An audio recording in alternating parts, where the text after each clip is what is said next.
വയനാട്ടിൽ പെട്ടെന്ന് എത്താൻ വേണ്ടിയിട്ടുള്ള ടണൽ പ്രോജക്ട് അതിനെയൊക്കെ ഞങ്ങൾ എതിർക്കും, ശക്തിയായി ഞങ്ങൾ എതിർക്കും. ഒരു സംശയം നാഷണൽ ഹൈവേ പൂർത്തീകരിച്ച് ഉദ്ഘാടനം ചെയ്യാമെന്നാണ് മുഖ്യമന്ത്രി കരുതുന്നതെങ്കിൽ ഒരടി പോലും നിങ്ങൾക്ക് മുന്നോട്ട് പോകാൻ കഴിയില്ല. ഈ സമരത്തിന് ഞങ്ങൾ പിന്തുണ നൽകും. അതിന് ഐക്യദാർഢ്യം പ്രകടിപ്പിച്ചുകൊണ്ടുള്ള പരിപാടികൾ കൂടി UDF-ന്റെയും കോൺഗ്രസിന്റെയും നേതൃത്വത്തിലുണ്ടാകും. ഈ തീരദേശ ഹൈവേയിലേക്ക് പോകുന്നത് ശരിയല്ല. ഗവൺമെന്റ് ഇത് പുനഃപരിശോധിക്കണം. ഇത് പ്രായോഗികമല്ല.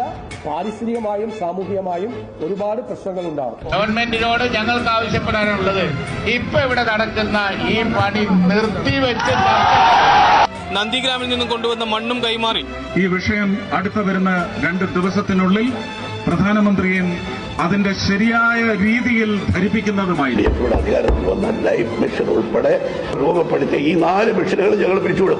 ഫോണിന്റെ ഉദ്ഘാടനവുമായിട്ടോ അതിനനുബന്ധ ചടങ്ങുകളായിട്ടോ ഒരു കാരണവശാലും പ്രതിപക്ഷം സഹകരിക്കില്ല. വരാനിരിക്കുന്ന ദിവസങ്ങളിൽ 4 അഴിമതികൾ കൂടി, പ്രധാനപ്പെട്ട 4 അഴിമതികൾ കൂടി കഴിഞ്ഞ സർക്കാരിന്റെ കാലത്ത് പുറത്തു വരാൻ പോവുകയില്ല. കേരളയിൽ സിൽവർ ലൈൻ പദ്ധതി കേരളത്തിൽ നടത്താൻ അനുവദിക്കുന്ന പ്രശ്നമില്ല. കേരളയിൽ വരും കേട്ടോ, എനിക്ക് യാതൊരു സംശയമില്ല.